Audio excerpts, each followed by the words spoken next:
The Berlin Conference, when Africa was divided without a single African.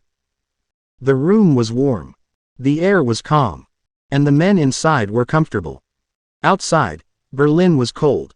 It was the winter of 1884, and snow covered the streets of Germany's capital. Inside a grand building, under glowing chandeliers, powerful European leaders gathered around a long table. They laughed quietly. They drank tea. They unfolded maps. But these maps were not of their own countries. They were maps of Africa. No drums echoed in the room. No African voices were heard. No one from the continent was invited. Yet the fate of millions was about to be decided.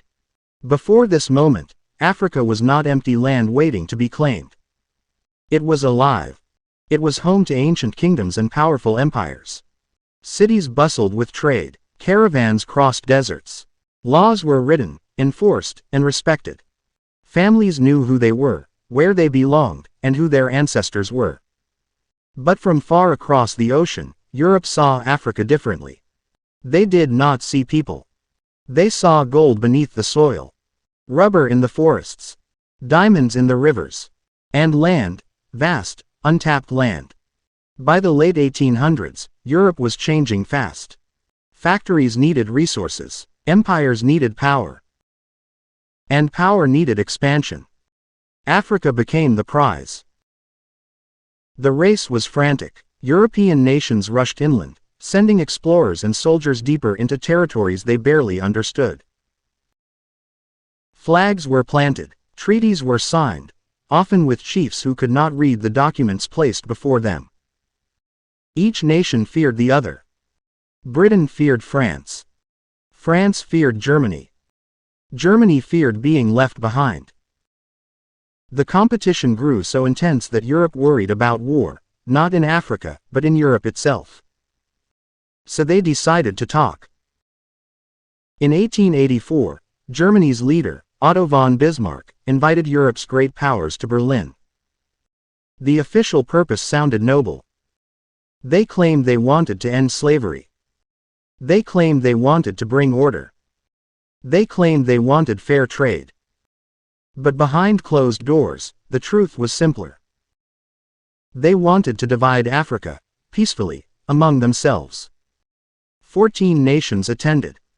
Not one African ruler. Not one African voice.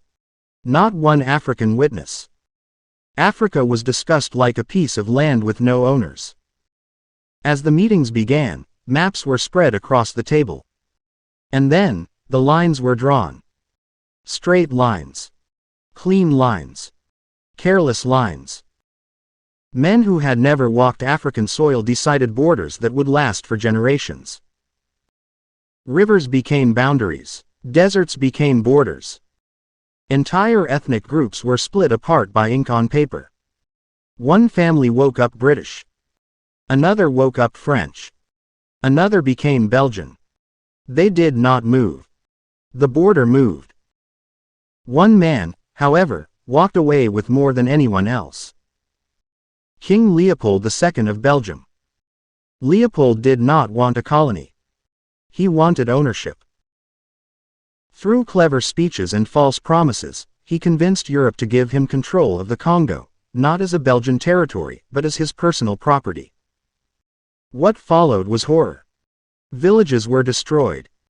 Families were torn apart. Millions were killed. Men who failed to meet rubber quotas had their hands cut off.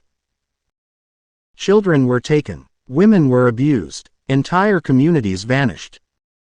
And the world stayed silent. Europe told itself a comforting lie.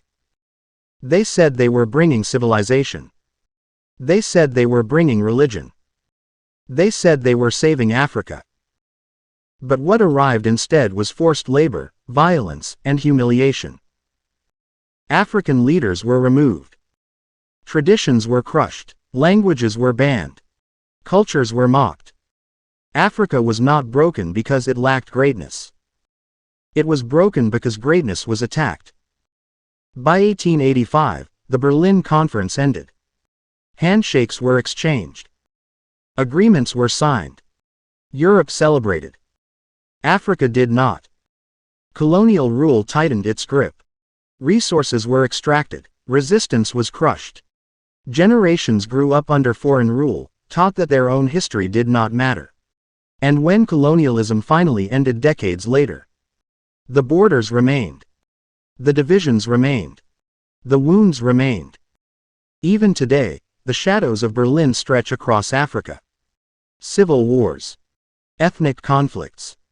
Political instability. These are not accidents. They are echoes. Echoes of a meeting where Africa was never allowed to speak. The Berlin Conference was not just a historical event. It was a decision. A decision made without consent. Without respect. Without humanity.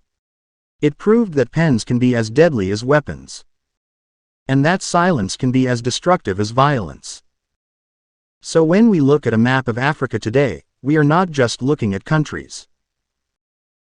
We are looking at lines drawn in a room in Berlin, by men who believed they had the right to decide the fate of others. And that is why this story must be told. Because history does not disappear. It waits. And it remembers.